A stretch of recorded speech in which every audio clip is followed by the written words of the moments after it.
Hello friends, আড্ডা with Dipak Sathi channel থেকে দীপক শাস্ত্রী আপনাদের কাছে পাশে সাথে আজকে ছোট্ট একটা ব্লগ আপনাদের জন্য। আজকের ব্লগটা হচ্ছে আমরা বর্ধমানে আছি। এই মুহূর্তে বর্ধমান থেকে 108 শিব মন্দির আছে, আপনারা জানেন। সেই শিব মন্দির আপনাদেরকে আজকে দর্শন করাবো। শ্রাবণ মাস চলছে, এটা আপনারা ভালো করে জানেন। এই শ্রাবণ মাসে 108 শিব মন্দির আপনাদেরকে দর্শন করাবো। এই 108 শিব মন্দির দর্শন করলে আপনারা যে কোনো মনস্কামনা বাঞ্ছনা পূর্ণ করতে পারবেন। আমার সাথে সাথে আপনারা 108 শিব মন্দির দর্শন করুন। চলুন আমরা ভিতরে যাই।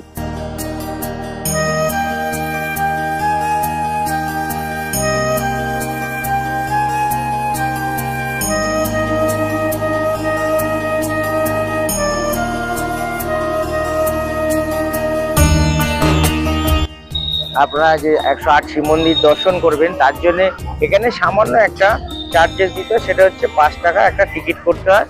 কারণ এখানে এই সংস্থাটাকে চলতে হয়, তার জন্য 5 টাকার একটা টিকিট করে আপনারা পুরো ভিতরে ঢুকে 108টা শিব মন্দির দর্শন করতে পারেন, শিব ঠাকুরকে দর্শন করতে পারেন এবং আপনাদের মনস্কামনা বাঞ্ছনা জানাতে পারবেন। আসছি আপনাদেরকে নিয়ে, ব্লগেও থাকছি এবং শিব মন্দির দর্শন করছি। আসুন।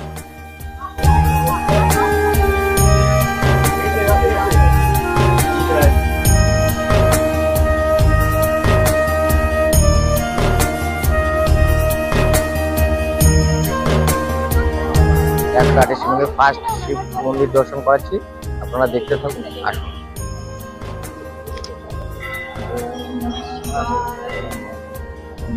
হর হর মহাদেব, হর হর মহাদেব।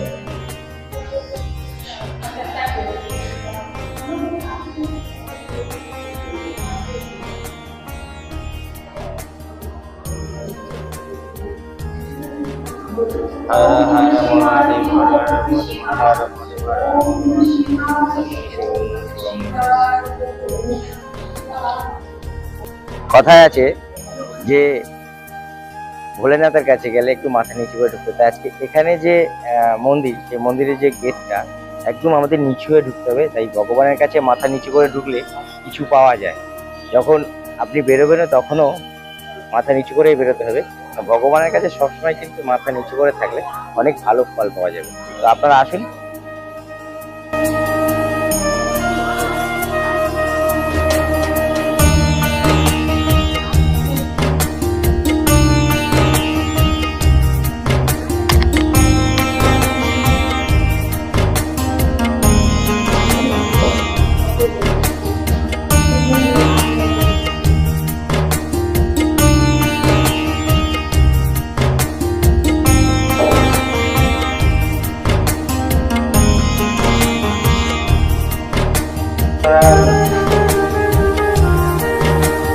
হর মহাদেব, হর হর মহাদেব, হর হর মহাদেব।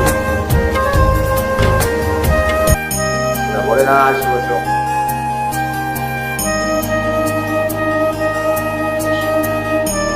হর হর মহাদেব। আমরা নিয়ে ফিরে যাচ্ছি, আপনারা দেখতে থাকুন। 3 নম্বর মন্দিরটাকে দর্শন করাচ্ছি।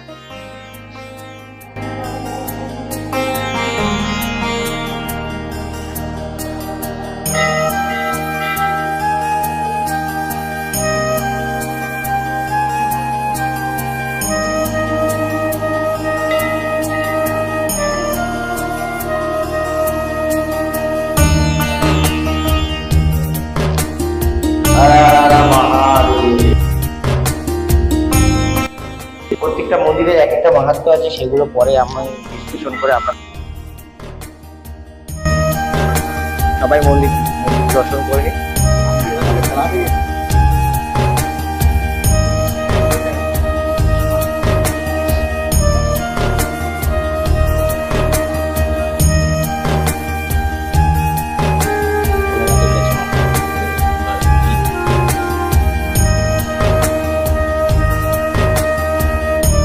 হর হর মহাদেব, জয়।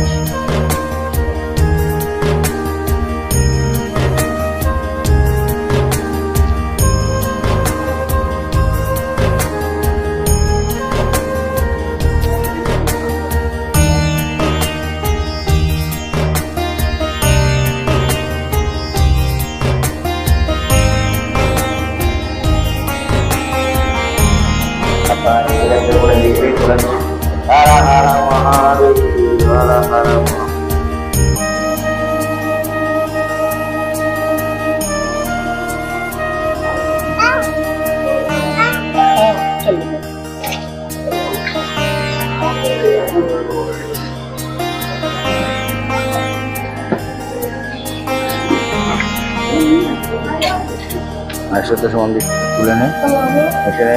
নন্দী দেবতাকে একটু তুলে নেওয়া হয়েছে। পার্টিকুলার কোনো শিবলিঙ্গের সাথে নন্দী দেবতা দেওয়া নেই। প্রত্যেকটা চারটে কোনায় চারটে নন্দী দেবতা দেওয়া আছে। নন্দী দেবতাকে দর্শন করাচ্ছি, আপনারা সবাই প্রণাম করুন। নন্দী দেবতাকে